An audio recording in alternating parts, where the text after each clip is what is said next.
to turn to the book of Acts for a moment, to chapter 17, before we talk about what we're going to discuss this morning, and read something that the Apostle Paul said. He was preaching in the city of Athens, and he made a statement in verse 28, as certain also of your own prophets have said. In other words, Paul is saying that we can look to statements of leaders of nations and we can sometimes gain something from them. I'm going to do that this morning. This is something I thought a lot about, and I'm not meaning to have a political type of a lesson. I'm not talking about any politics at all. I'm simply going to talk about some statements that were made by our country's founders, sometimes referred to as our founding fathers. But I want to look at them from a biblical perspective. Now, all of these statements are statements that are very familiar to you. They come from the preamble of the Constitution of the United States. But as you look at them, I want you to see what they're based upon. You know, one of the statements that's made there is that we hold these truths to be self-evident. Now, what does that mean? Well, that means that there are certain things in life that are incontrovertible, that they are what they are. The Apostle Paul, in Romans chapter 2, was talking to the church at Rome, and they had a problem in Rome. And the problem in Rome was that the Jewish Christians believed that they were somehow better than the Gentile Christians because they had been God's chosen people, and so they were somehow a notch above the Gentile Christians. The Gentile Christians, on the other hand, were very resentful of that, and they really thought of themselves as being in a better position because the Jews had neglected the will of God in the law of Moses, and he had taken away from them the idea of they being his children, and he had selected a new people, as is stated in Hebrews chapter 8. And if you look at this passage, Paul says this. He said, when the Gentiles, which have not the law, do by nature the things contained in the law, these, having not the law, are a law unto themselves.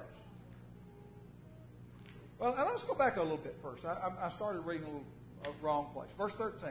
For not the hearers of the law are just before God, but the doers of the law shall be justified. For when the Gentiles, which have not the law, do by nature the things contained in the law, these, having not the law, are a law unto themselves, which show the work of the law written in their hearts, their conscience also bearing witness in their thoughts, the meanwhile accusing or else excusing themselves. You know, the thing that's interesting to me is that what he's saying in this passage is that when we were created in the image of God, that we had something within us that could determine kind of basic right and wrong. And we could have a pretty good clue to what's right and wrong. I mean, you can go to a country today like China, and China is a nation that is an officially atheistic country, and the primary, almost all of their citizens are atheists, and they're not believers in God in any shape, form, or fashion. And yet, you can go there, and those 10 commandments that talk about how you need to treat folks are generally accepted, and they're generally done. I mean, what Paul is saying is, there are things that we know, self-evident. You don't have to prove them. I mean, just stop and think. Do you ever have to try to prove to someone the law of gravity? Do you have to prove that?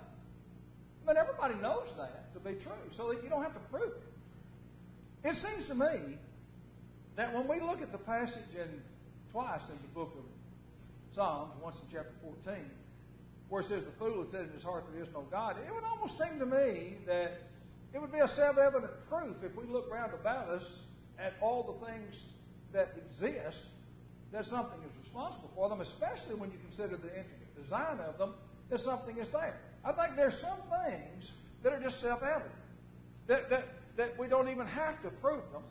We can just assume them because they are so, and everyone knows they're so.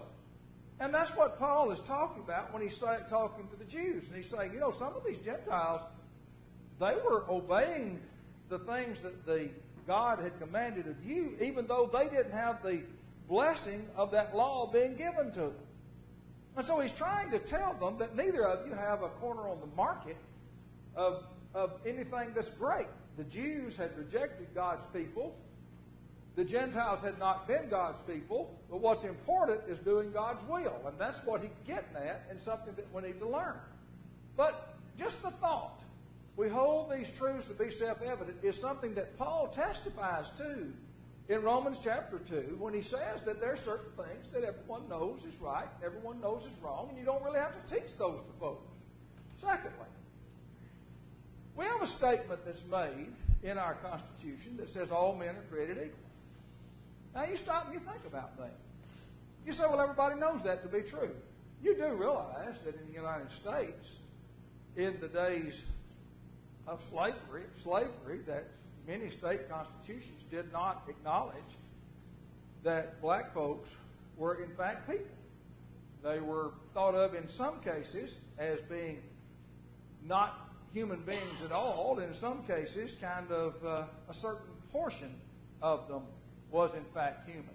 And you do realize that in the world today, that in Islamic countries that still adhere to very strict Islamic teaching, that a woman is considered to be 3/5 of a human being.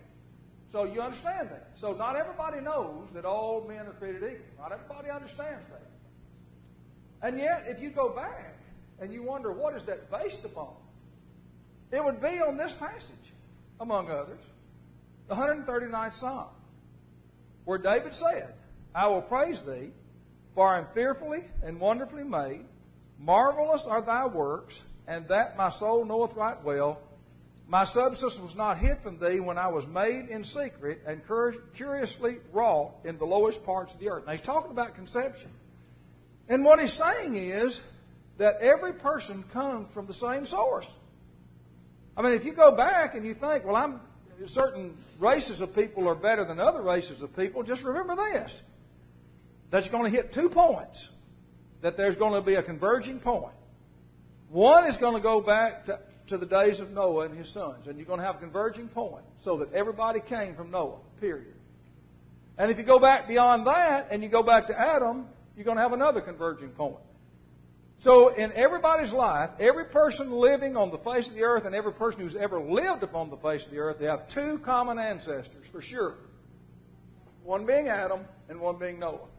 And there's no doubt about that. Adam and Eve, actually 4, I guess we should say, 2 mothers and 2 fathers. Adam and Eve and Noah and his wife. That would be true. And so everyone that's conceived came from those 2 sources. So this statement that all men are created equal is a statement that would absolutely be held up from a biblical perspective. Second thing would be this. I preach this quite often at funerals. When you look back to Ecclesiastes chapter 7 and verse 1, I don't know why I said verse 2, but verse 1, he says, a good name is better than precious ointment, and the day of death than the day of one's birth. Well, why? Let me stop and think about that. Why? When a baby is born, and I don't care if that baby is one of Prince William's or it's one of a homeless woman in Nashville, at the point of birth, is there any basic difference in them at all? And the answer would be no. Have either of them contributed anything to society? Have either of them had any impact upon society? The answer to that would be no. But when you travel through life and you come to the end of life, that's a different story. Now you look at these 2 individuals, and they themselves have all been equal, and they've had opportunity, and whatever they've done dictates as to whether they have been the friend of God or the friend of the devil, as we studied this morning in James chapter 4. So what he's getting at, and he's saying, is all men are created equal. What makes us different, really, is how we conduct ourselves as to what we do. It doesn't matter who our father was, who our mother was, what race we're of, what country we're from. The thing that matters is, what did we do with our life? It is better to go to the house of mourning than to go to the house of feasting, for this is the end of all men, and the living will lay it to his heart. Sorrow is better than laughter, for by the sadness of the countenance the heart is made better. So what he's telling you is that our life kind of dictates things. But that's something we have a choice in. The third thing that comes from our forefathers would be this. He said that we have certain inalienable rights. Now, the word inalienable means they can't be taken away from you. They are there, and there's something that man doesn't give you, God does. Sometimes we think of the fact, and the reason I'm preaching this lesson a lot, because I hear a lot of times in our prayers how thankful we are we live in this country and all the privileges that we have. To kind of understand that the privileges we have, God gave us. The United States of America and the Founding Fathers didn't give us rights. They simply acknowledged the rights that God has given to all men. That they're inalienable, that they cannot be taken away from us without wrongdoing. In the book of Romans, chapter 14. Now, Romans 14 has been a very controversial chapter over the years because brethren have looked at it and they've used it to say that it really doesn't matter what you believe as long as you're sincere in many areas. That's really not what he's talking about. But what he is talking about in these few verses that we're going to read beginning in verse 4 is this. Who are you responsible to? You're not responsible to me. You're not responsible to your husband or to your wife or to your father or to your mother. That ultimately, the person that you give an answer to is God. And that's ultimately who you give an answer to. It is God who gave you those rights. It is God that you're responsible to. Read what he said there very carefully and think about it. Paul said, "Who art thou that judgest another man's servant?" Now stop and think about what he's saying. Now suppose that you're riding down the road and one of these highway crews is working and they're doing something and you consider it to be wrong. And you jump out of your car and you go over and say, "Look, you got to do that different." What do you think he'd say to you? He'd say, "You're not my boss. You don't pay me. You don't have any authority over me. What are you talking about?" Well, that's what Paul is saying that has to do with you and I as it relates to our brethren. Now, we can go to them and say, "God said," and put a passage before you. That's different. To say, "Here's what God said," and read it to them. But we can't go and say, "This is what I think," because what I think is not something that's binding upon them. So he says, "Who art thou that judgest another man's servant?" He said, to his own master he standeth or falleth. Yeah, he should be holding up, for God is able to make him stand. He goes through some disagreements that these people had. One man esteemeth one day above another, and I'm not certain that I would know all about that, but I would say that there would be certain holidays that some religious people thought were special, some didn't. That he said, "Let every man be fully persuaded in his own mind." There are matters of individual application in life that we might disagree on, and God has not dealt with them. He is specifically here is talking about meats that were offered in idolatrous temples, whether you could eat it or whether you couldn't. And he said it really didn't make any difference, but you had to be convinced in your own mind. But he's saying, you're not responsible to me. What I might or might not think is not critical. He said, "He that regardeth the day regardeth to the Lord. He that regardeth not the day, to the Lord he doth not regard it. He that eateth, eateth to the Lord, for he that giveth God thanks, and he that eateth not to the Lord, he eateth not, and giveth God thanks." Talking about those meats. "For none of us liveth to himself, and no man dieth himself." That verse has been perverted many times, and people have used this to say that we have an impact upon other people. That's not what he's talking about. You read the next verse. "For whether we live unto the Lord. Whether we die unto the Lord. Whether we live, therefore, or die, we are the Lord's." In the United States of America, over the last several years, we have had DNA applied to many different crimes that people were convicted of, and they were in prison serving time for that particular crime. But the DNA evidence actually pointed out that they were not guilty, and they were released from prison. Now, you stop and think about it for a moment. They were convicted by a jury that looked at the evidence and reached a conclusion. Were they guilty? No. Did God know that? Well, sure. God knew they weren't guilty all along. Man had made a mistake. God doesn't. So what he says is that in the end, what we need to recognize is we're responsible to God. Now, I'm not saying that we shouldn't try to teach. Jesus said, "Go into all the world and preach the gospel to every creature. He that believeth shall be saved. He that believeth baptized shall be saved. He that believeth not shall be condemned. But that's God speaking. Just think about for a moment this.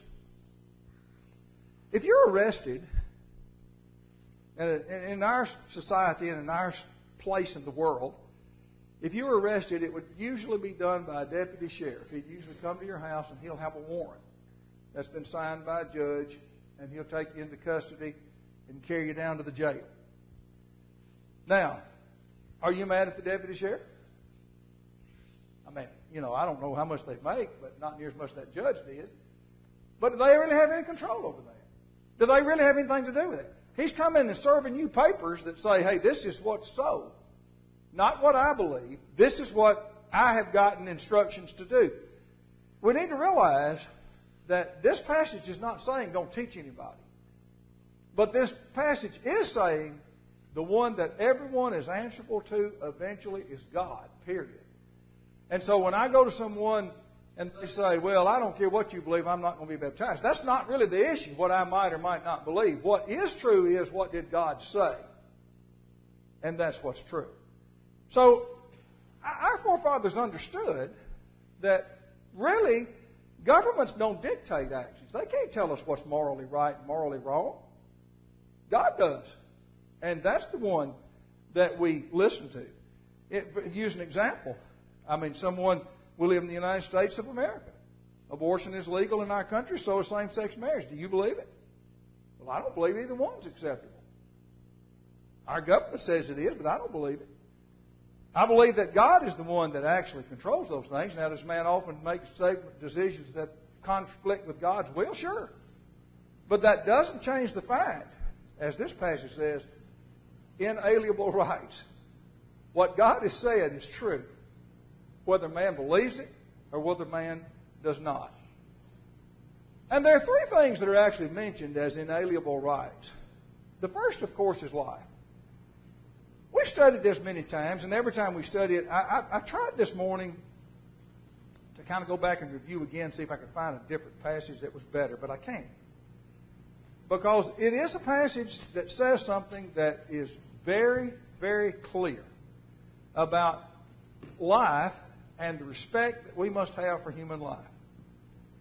He says there in verse 5, he's talking about, surely blood of your lives will I require, at the hand of every beast will I require, at the hand of man, at the hand of every man's brother will I require the life of man.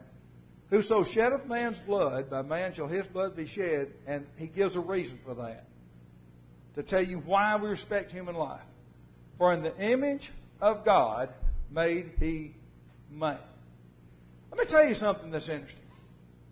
If you go to the book of 2 Samuel, very familiar reading, and you look at David, and David's son is dying because of David's sin with Bathsheba, and the child that was conceived passed from this life. And you look at chapter 12, and you look at the words that are expressed, talking about how David reacted, and here's what's said. David saw that his servants whispered. David perceived that the child was dead. Therefore David said unto his servants, is the child dead? And they said, he is dead. Then David arose from the earth and washed and anointed himself and changed his apparel and came to the house of the Lord and worshiped. Then he came to his own house, and when he had required, they set bread before him, and he did eat. Then said his servants unto him, what thing is this that thou hast done? Thou didst weep and fast for the child while it was alive, but when the child was dead, thou didst arise and eat bread. And he said, while the child was yet alive, I fasted and wept, for I said, who can tell whether God will be gracious to me that the child may live? And now he is dead. And now he is dead. Wherefore should I fast? Can I bring him back again? I will go to him. He shall not return to me. What David is really saying is God's in control and I am not. God is the one that makes the decisions concerning life, and I don't make those decisions. And he expresses the idea that we are guaranteed this idea that God controls it, and man sometimes oversteps his boundary and steps into the area of life and making a determination as to who has it and who doesn't. But that is an inalienable right that only God has, is the point that David is really making. And then he talks about liberty. You know, one of the things that interests me, even in the Old Testament, you know, in the Old Testament, when the Ten Commandments were given and had punishments for violations of certain aspects of the Old Testament. Punishment, one of the things that's always interested me, in our nation today, one of the biggest problems we have with our economy is the prison system. There were no prisons in the days of the Ten Commandments. There were no prisons when God ruled over men. You either got a whipping, you got fined, or you got executed. But there were no prisons. But the law of Moses gave punishments for various crimes. But when you come to this statement made in Joshua chapter 24, very famous passage, Joshua was talking to these people who lived under those Ten Commandments. And here's what he said to them. Now therefore, fear the Lord. Serve him in sincerity and in truth. Put away the gods which our fathers served on the other side of the flood and in Egypt, and serve ye the Lord. And if it seem evil unto you to serve the Lord, choose you this day whom you will serve, whether the gods which your fathers served that were on the other side of the flood, or the gods of the Amorites in whose land you dwell, but as for me and my house we will serve the Lord. Now stop and think for a moment. Does everybody in your circle of acquaintance believe as you do and act as you do morally? Does everybody in your circle of friends do that? Does everybody in your family agree with everything that you do? And they live their lives in a way that you understand that God would have them to do? Well, I have a sneaking idea that there's nobody that's going to answer that with an affirmative answer. That all of us are going to say that, hey, we are free moral agents before God. We can teach and we can instruct, but we cannot force. We all believe that to be true. That's basically what we're being told in this situation. We have liberties. Just think of things in our nation that cause people to die prematurely. And we don't have laws forbidding it. Why? Why is it that when someone, you go and preach and say you need to repent and be baptized for remission of sins, and they say you're not, you don't take out your AK-47 and shoot them? Because God granted us liberty. God's not going to force us. Now, does that mean they will escape the consequence of our decisions? No. Be not deceived, Paul said. God is not mocked, for whatsoever man soweth, that shall he also reap. He that soweth in the flesh shall of the flesh reap corruption, and he that soweth the Spirit shall of the Spirit reap life everlasting. Let us not be weary in well-doing, for in due season we shall reap if we faint not. Now, our country grants us liberty. Now, of course, the problem with liberty is liberty sometimes carries consequences, because you make decisions, and those decisions have a lot to do with the way your life turns out. A lot of times people don't like to accept that. They want to keep trying to alter the situation, but we really can't. It's interesting to me that in 2 Timothy 2, beginning in verse 24, Paul is talking about this, and he said, the servant of the Lord must not strive, but be gentle unto all men and apt to teach, patient. How many times have you dealt with someone about some particular issue that just infuriated you, but you can't just blow up and throw a fit? Does that mean that you accept what they're doing to be all right? He said, in meekness, instructing those that oppose themselves. In other words, what their decisions they're making are hurting them, and you're trying to convince them of that, but you can't intervene in a physical way to restrict them. If God peradventure will give them repentance and the acknowledgement of the truth, and that they may recover themselves. And this is such an interesting statement. They may recover themselves out of the snare of the devil, who are taken captive by him at his will. And I've studied that passage a lot. I've looked at the word studies of it. I don't believe it means that Satan that's his will that we're captive to, but it's ours. We're taken captive by him at his will, that is, at mine. When I become guilty of sin, it's because I make that choice. Satan can't force me to do it. I have to make that choice. So it's just kind of interesting that our founding fathers, their positions were so close to what we find revealed within the pages of inspiration. And then the last thing that's stated that's talked about a great deal is that it guarantees us as an inalienable right the pursuit of happiness. Well, you ever thought about how old that is, this pursuit of happiness? I guess it's something that's always been around. I would guess that going back to Adam and Eve, looking at the temptation that was put before Eve and then later to Adam, that it goes back that far. They were searching for something. In the book of Ecclesiastes, it's really interesting to me that in chapter 1 and verse 13, 14, here's Solomon. Now, you know, some of us may be limited in how we can seek happiness. We may be limited. Solomon was not. He wasn't limited in funds. He wasn't limited in power. He had enough money to do whatever he wanted. He had enough power to accomplish whatever end he set out to achieve. And here's what he said. I gave my heart to seek and search out by wisdom concerning all things that are done under heaven. This sore travail hath God given to the sons of man to be exercised therewith. I have seen all the works that are done under the sun, and behold, all is vanity and vexation of spirit. Now, we know from what we read beginning at this point that what he began at this point in time to do was to look for various ways to make himself happy. And he goes ahead and describes some of them. All the things that he was doing to try to make himself happy. So you stop and think about it. We can pursue physical happiness, and our government says we have the freedom to do that. Has anybody ever really achieved that? I mean, 100%. Well, you know, there's an old saying that says, everybody wants to go to heaven, nobody wants to die. The fact is that, be that as it may, that nobody wants to die, here are the facts. Quite often I say this when I'm talking about any issue, and people begin to talk about the mortality rate of various groups of people that engage in various activities. I'm going to tell you what the mortality rate is. It is 100%. Everybody that ever lives is going to die. Period. And that kind of interferes with our happiness a little, doesn't it?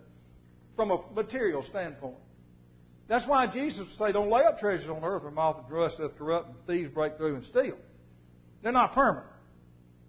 But let's stop and think about this. When Solomon goes through and he's trying to pursue happiness, he's trying to find what will really make him happy, he concludes. In fact, you know, it's not often that a writer actually uses the word in conclusion. You ever notice that? Most times they don't. Most of the time you come to the end, they don't say in conclusion. Now, lawyers do sometimes, but writers most often don't. So he comes down the road and he looks at all these things, and then he said this. Let us hear the conclusion of the whole matter. Fear God and keep His commandments, for this is the whole duty of man. For God shall bring every work into judgment with every secret thing, whether it be good or whether it be evil. I've used this illustration before. I once preached at a funeral for an individual that I'd had an extended Bible study with he and his wife. Neither of them had ever obeyed the gospel, and all of their children weren't religious at all. They didn't have any religious conviction at all. And as far as I know, most of their family just had no religious conviction, pretty well secular people, did whatever they pleased. He died. And in South Georgia and North Florida, unless they've changed, they have usually an open casket at a funeral. So a funeral home down there would be different than here. Usually you have a door at the back. That usually wasn't true there. They'd usually have a door right there where that window is, and the casket would be right here. And so when they were all exiting, they wouldn't exit through the back. They would all exit through the front, and they would walk by the casket. And as they walked by the casket, each one of them would show their final respects. It was amazing that day. One of the toughest times I ever had. Those funeral directors really had a tough time. I mean, I don't know how many people came up and began to wail and cry and fall on the casket and fall on the floor. And they finally Some of them they literally had to almost drag out the door because they just about collapsed. So you kind of understand the point. Let us hear the conclusion of the matter. You know, what really, in the end, is important in our life? You know, we sometimes talk about the fact of growing old without regret, and we talked about this morning in Bible class, the Apostle Paul. The Apostle Paul, and Kelly was talking about seeing a movie in which he would have nightmares later in his life about Stephen stoning and people he carried to prison and all those things that he had done. But when he came to the end of his life, and he was ready to depart this earth, I suspect that the thing that stuck out in his mind was the fact that God had promised, "Why tarriest thou? Arise and be baptized and wash away thy sins." That those things that he had done had been washed away. You know, the Apostle Paul talked about the peace that passeth understanding. What do you think he's talking about? He's talking about the world can't really understand what it means that God has forgiven us and that we have the hope of eternal life. So when we think about pursuit of happiness, though I realize our forefathers were talking about material happiness, that the truth is, the thing that's important is whether we serve God or whether we don't. I think it's sometimes kind of good to go back and look at things you've heard over and over and over in a political context and realize there's some spiritual meaning there. There are truths that are self-evident. Nobody really disputes them. All men aren't created equal. Whether we like to recognize them or we don't, that's the truth. We do have inalienable rights God gave us.